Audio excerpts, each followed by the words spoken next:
అందరికీ నమస్కారం. నేను మీ షణ్ముఖ్. పెద్దాయన తెలకపల్లి రవి గారు నిన్నటి రోజున ఒక డిబేట్లో కొన్ని వ్యాఖ్యలు చేయడం జరిగింది. మరి ఒక్కసారి ఆయన ఏం మాట్లాడాడో వినేటువంటి ప్రయత్నం చేసి ఖచ్చితంగా ఈ వ్యాఖ్యలు సమర్థనీయమా కాదా అనేది మనం విశ్లేషణ చేసేటువంటి ప్రయత్నం చేద్దాం.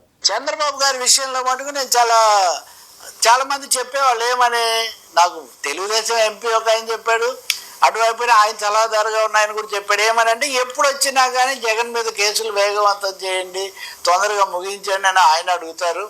ఎట్లాగా ఇది ఒక టాపిక్ కాకుండా ఏదైనా ఉంటే మాట్లాడితే బాగుంటుందని మోదీ అన్నారు. విన్నారు కదండి. తెలకపల్లి రవి గారు అంటే సమాజం గుర్తింపు పొందినటువంటి మేధావి. మరి తెలకపల్లి రవి గారు ఏమంటున్నారంటే ఆయనకి ఎవరో ఎంపీ గారు చెప్పారంట, చంద్రబాబు గారి సలహాదారు కూడా చెప్పారంట. మోడీ గారి దగ్గరికి వెళ్ళినప్పుడల్లా జగన్మోహన్ రెడ్డి గారి కేసుల గురించి ఆలోచన చేయండి, జైల్లో వేయండి అని చెప్పేసి బాబు గారు మోడీ గారిని అడుగుతూ ఉన్నారు. మరి ఇది కాకోకుండా వేరేది అడగండి అని చెప్పేసి మోడీ గారు అన్నారని చెప్పేసి ఈయన చెప్తా ఉన్నాడు. మరి ఈయన కంటే ముందు ఇంకో మేధావి ఇలాగే ఆంధ్రప్రదేశ్ రాష్ట్ర ముఖ్యమంత్రి గారి పైన ఏడవడం జరిగింది. అతను ఎవరో మీ అందరికీ తెలుసు. తెలంగాణ జర్నలిస్టులతో సైతం చీకుట్టించుకున్నటువంటి వ్యక్తి ప్రొఫెసర్ కె నాగేశ్వర్ గారు. సరే, మరి ఇప్పుడు కొత్తగా రెండో వ్యక్తి వచ్చాడు, మరి తెలకపల్లి రవి గారు. మరి తెలకపల్లి రవి గారు కూడా నాకు కూడా పద్యాలు చెప్పడం జరిగింది. ఆయన ఏమని చెప్పారు అంటే, పిండములను చేసి పితురులను తలబోసి కాకులకు పెట్టెను గాడిదలారా, పియ్యతినడి కాకి పితురుడెట్లా ఎరా విశ్వదాభిరామ వినురవేమ అని చెప్పేసి ఒక పద్యం చెప్పడం జరిగింది. సార్, తెలకపల్లి రవి గారు ఏంటి పద్యం చెప్పారో నాకేం అర్థం కావట్లేదు, మీరేమో మేధావులు, మళ్ళీ మాలాంటి సామాన్య ప్రజలకు ఏ విధంగా అర్థమవుతుందని చెప్పేసి నాలాంటి ఒక సామాన్యుడు అతను అడగడం జరిగింది. సరే, మరి దీని అర్థం మరలా చెప్తాను, మరి ఇంకో పద్యం కూడా నువ్వు వినాలి అని చెప్పేసి ఆయన నాకు ఈ విధంగా చెప్పడం జరిగింది. మాటలాడ నేర్చి మనసు రంజింపజేసి పరగబ్రియము చెప్పి బడలకున్న నొకరి చేతి సొమ్ము లూరకవచ్చున విశ్వదాభిరామ వినురవేమ అని చెప్పేసి ఇంకో పద్యం చెప్పడం జరిగింది. మరి ఆయన మేధావితనంతో ఆంధ్రప్రదేశ్ రాష్ట్రం యొక్క దిశ మార్చేటువంటి మేధావితనం ఆయన దగ్గర ఉంది. కాబట్టి మరి అటువంటి మేధావిని నాలాంటి సామాన్యుడు అర్థాలు అడగడం జరిగింది. మరి ఏంటి పద్యాలు ఏంటి, ఈ మీరు చెప్పేటువంటి వ్యాఖ్యలకి ఏంటి అని చెప్పేసి అని అంటే, మరి సార్ మీరు మోడీ గారు చంద్రబాబు గారి మధ్య జరిగేటువంటి సంభాషణలు చెప్పారు, మరి ఆ ఇద్దరి మధ్య జరిగినటువంటి సంభాషణలు చెప్పారు, మళ్ళీ మన ఇద్దరి మధ్య జరిగినటువంటి సంభాషణ గురించి కూడా ప్రజలకు అర్థమయ్యే విధంగా నాలాంటి వారికి ఏమర్థమైందో కూడా నేను కూడా చెప్పాలి కదా సార్, మీరు ఏం దాని అర్థం చెప్పండి అని చెప్పేసి నేను అడగడం జరిగింది. మరి తెలకపల్లి రవి గారు చెప్పడం జరిగింది. మరి మొదటి పద్యం ఏం చెప్పారు, పిండములను చేసి పితురులను దలపోసి కాకులకు పెట్టెను గాడిదలారా అని చెప్పేసి మొదటి లైను. మరి మీ అందరికీ తెలుసు, తల్లిదండ్రులు కానీ పెద్దోళ్ళు కానీ చనిపోతే పిండములు చేసి అది కాకులకు పెట్టడం జరుగుతూ వస్తూ ఉంది సాంప్రదాయం ప్రకారం. మరి పియ్య తినడి కాకి అంటే మలమూత్రలను తినేటువంటి కాకి తల్లి తండ్రి ఎట్లా అయ్యారా అని చెప్పేసి వేమన శతకంలో వేమన గారు రాయడం జరిగింది.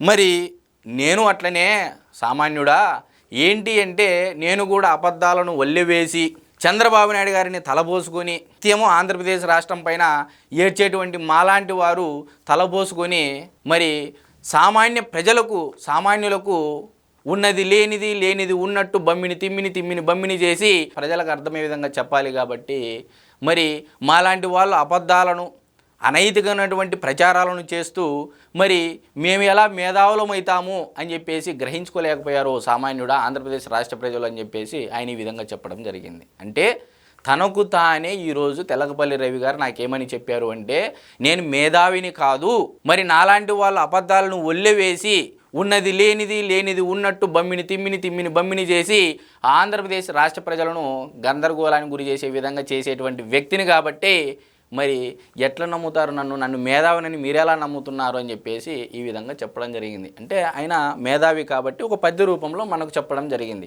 మరి రెండో పద్యానికి అర్థం ఏంటి, రవి గారు మరి మాలాంటి సామాన్యులకు సామాన్య ప్రజలకు అర్థమయ్యే విధంగా నేను చెప్పాలి అంటే మరి ఆయన దానికి కూడా అర్థం చెప్పడం జరిగింది. మరి ఆ పద్యం ఏందో మీ అందరికీ తెలుసు. రెండో పద్యం ఏమని చెప్పారు, మాటలాడ నేర్చి మనసులను రంజింపజేసి పరగ బ్రియము చెప్పి బడలకున్న ఒకరి చేతి సొమ్ము లూరక వచ్చునా విశ్వదాభిరామ వినురవేమ అని చెప్పేసి మేధావి గారు చెప్పడం జరిగింది. అసలు దీని సారాంశం ఏంది రవి గారు అని చెప్పేసి నేను అడగడం జరిగింది. మరి ఏమని చెప్పారంటే, నాకు మాటలు బాగా వచ్చు, మాటలు ఆడడం నేర్చుకున్నాను, మరి మనసులను రంజింపజేయాలి కదా, అంటే ఒకరి దగ్గర ఉన్నటువంటి ఒకరి సొమ్ము మన దగ్గరికి చేరాలి అంటే ఊరకనిస్తారా?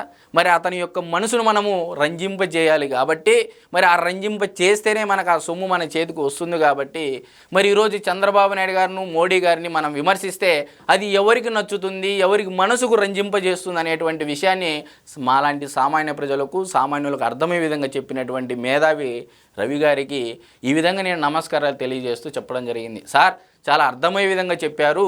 నేను చాలామందిని చూసా, కానీ మీరుగానే ఈ విధంగా మా తెలుగు రాష్ట్రాల ప్రజలకు ఈ విధంగా చెప్తున్నారా? మరి నేను ఏ విధంగా చెప్పాలంటే ఈ 2 పద్యాలు చెప్పి నేను ఏం చెప్పానో అదే చెప్పు అని చెప్పేసి నాకు ఆయన కూడా సంభాషణలో చెప్పడం జరిగింది. మరి ఫైనల్గా మేధావి గారి యొక్క గొప్పతనం ఏమని అర్థమైందంటే ఈ 2 పద్యాల ద్వారా ఆయన మేధావితనం కాస్త మేధావితనంగా మారింది అనేది ఆయన తనకు తానుగా నాకు చెప్పడం జరిగింది. మరి గతంలో ప్రొఫెసర్ కె నాగేశ్వర్ గారు పవన్ కళ్యాణ్ గారికి, అమిత్ షా గారికి మధ్య ఏం జరిగిందో ఉన్నది లేనిది ఉన్నట్టు చెప్పడం జరిగింది.